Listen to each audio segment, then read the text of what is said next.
ครูอาจารย์และนักศึกษาสาขาเลี้ยงสัตว์และการประมงปี 3 ของทางคณะวิชาการเกษตร มหาวิทยาลัยแห่งชาติได้มีการไปทัศนศึกษาในการถอดถอนบทเรียน กลุ่มเวียกงานค้นคว้าสัตว์ปีกเพื่อนำมาหมุนไส้เข้าในหน้าเวียกโดยเฉพาะคอมเมนต์เวียกงานทางด้านการเลี้ยงสัตว์และการประมงครูอาจารย์และนักศึกษาสาขาการเลี้ยงสัตว์และการประมงคณะวิชาการเกษตรมหาวิทยาลัยแห่งชาติลงติดตามถอดถอนบทเรียนกลุ่มเวียกค้นคว้าสัตว์ปีกบ้านหนองแตงเมืองศรีโคตบองนครหลวงเวียงจันทร์นำพาคณะศึกษาโดยปริญญาเอกภูวินภูสวรรค์ห้องหัวหน้าคณะวิชาเกษตรศาสตร์มหาวิทยาลัยแห่งชาติและนักศึกษาปี 3โอกาสนี้ท่านสำราญคำภูมิหัวหน้ากลุ่มเวียกค้นคว้าห้องหัวหน้าศูนย์ค้นคว้าการเลี้ยงสัตว์กระทรวงเกษตรกรรมและสิ่งแวดล้อมได้รายงานสภาพการและภาระหน้าที่ของกลุ่มค้นคว้าสัตว์ปีกให้ฮู้ว่ากลุ่มเวียกงานค้นคว้าสัตว์ปีกเป็นเวียกงานหนึ่งที่ขึ้นกับศูนย์ค้นคว้าการเลี้ยงสัตว์โดยภายใต้การชี้นำของสถาบันค้นคว้ากสิกรรมป่าไม้และพัฒนาชนบทได้สร้างตั้งขึ้นในปี 1996 โดยมีพระราชบทบาทหน้าที่ค้นคว้านำไส้และอนุรักษ์ชีวนานาพันธุ์สัตว์โดยค้นคว้าพัฒนาปรับปรุงและนำไส้แนวพันธุ์สัตว์ปีกโดยนำไส้ค้นคว้าเกี่ยวกับการนำไส้เทคโนโลยีค้นคว้าในการเลี้ยงสัตว์ปีกค่ายคือกับเทคนิคทั่วไปที่นำไส้กันในทั่วโลกเนาะโดยการนำไส้ตู้ฟักไข่เนาะซึ่งว่าตู้ฟักไข่ที่พวกเราได้นำไส้นี้เป็นตู้ฟักไข่ที่นำเข้าจากต่างประเทศเนาะแต่ว่าจุดอ่อนของตู้ฟักไข่ที่นำเข้าจากต่างประเทศนี่ก็คือว่า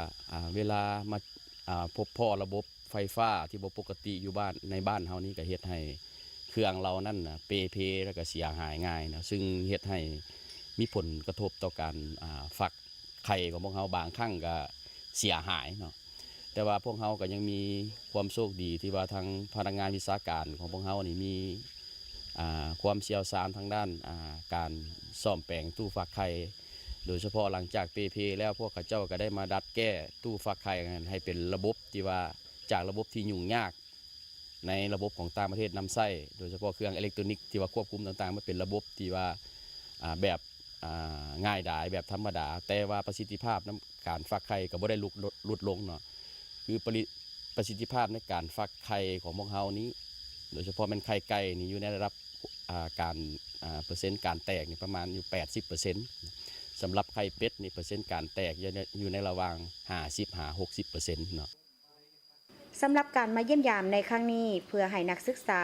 สาขาเลี้ยงสัตว์ปี 3 ภาควิชาเลี้ยงสัตว์และการประมงคณะเกษตรศาสตร์มหาวิทยาลัยแห่งชาติได้เห็นถึงการปฏิบัติหน้าที่ตัวจริงคือเทคนิคการฟักไข่เทคนิคการดูแลเลี้ยงสัตว์ปีกก่อนนำส่งสาวกสิกรเทคนิคการดูแลและการให้อาหารพ่อแม่พันธุ์สัตว์ปีกการเรียนการสอนแม่นพวกเขาได้เฮ็ดเป็นระบบ OBE ซึ่งหมายความว่าเอานักศึกษาเป็นใจกลางในการเรียนการสอนเน้นภาคปฏิบัติให้หลายขึ้นเนาะอันนี้นี่ก็เป็นสิ่งที่พวกเขากำลังเฮ็ดชั้นกิจกรรมที่มาในมื้อนี้ก็เป็นส่วนหนึ่งที่ได้เสริมสร้างความรู้ให้แก่นักศึกษาแต่เขาเจ้าเห็นตัวจริงซึ่งศูนย์เพิ่นก็มีหลายๆอย่างที่นักศึกษาสามารถแลกเปลี่ยนกิจกรรมได้เนาะคิดเพื่อพ่อแม่ประชาชนของเขานี่น้องคิดว่าเทคนิคตัวนี้อาจจะเหมาะสมกับพ่อแม่ประชาชนเพราะว่าบ่มีความซับซ้อนหลายเฮาปานใดเนาะก็คือถ้าว่าพ่อแม่ประชาชนเฮาอยากได้ข้อมูลเพิ่มเติมก็คือมาติดต่อหาศูนย์เพิ่นได้เนาะเพิ่นจะสอนตั้งแต่วิธีซ่องเสื้อว่าไข่มีเสื้อบ่เอาเข้าตู้อบหลังจากเข้าตู้อบแล้วเฮ็ดแนวใดก็มาลงในคอกอนุบาลเนาะเพิ่นอนุบาลนี่ส่วนหลายทายให้เพิ่นให้ข้อมูลมาแม่น2 อาทิตย์เนาะ2 อาทิตย์นี่ตอบสนองให้โครงการของรัฐบาลช่วยเหลือประชาชนผู้ได้โอกาสแล้วก็มีแม่ค้าส่วนหลายมาติดต่อเอารู้สึกว่าเพิ่นอธิบายได้เข้าใจหลายแล้วก็เป็นเทคนิคที่ความรู้ใหม่ๆเปิดโอกาสให้พวกน้องก็คือส่วนหลายพวกน้องจะเห็นอยู่ภาคทฤษฎีเนาะมาเห็นปฏิบัติแล้วคือว่าโอเคมีความรู้เพิ่มเติมเปิดประสบการณ์ต่างๆแล้วก็น้องคิดว่าศูนย์เพิ่นจะเป็นแหล่งความรู้ให้พ่อแม่ประชาชนเฮามาศึกษาในอนาคตการทัศนะของนักศึกษาในครั้งนี้บรรดานักศึกษาได้เรียนรู้และเข้าใจหลายขึ้นเกี่ยวกับกลุ่มการค้นคว้าแนวพันธุ์สัตว์ปีกเริ่มแต่เทคนิคการดูแลและการให้อาหารพ่อแม่พันธุ์เทคนิคการคัดเลือกไข่ก่อนเข้าตู้ฟัก เทคนิคการฟักไข่และการใช้อุณหภูมิของตู้ฟักไข่เทคนิคการกาเกี่ยมข้อไก่ในการอนุบาลการให้อาหารไก่น้อยก่อนส่งให้กสิกรและเทคนิคอื่นๆของการเลี้ยงสัตว์ปีกของแต่ละสายพันธุ์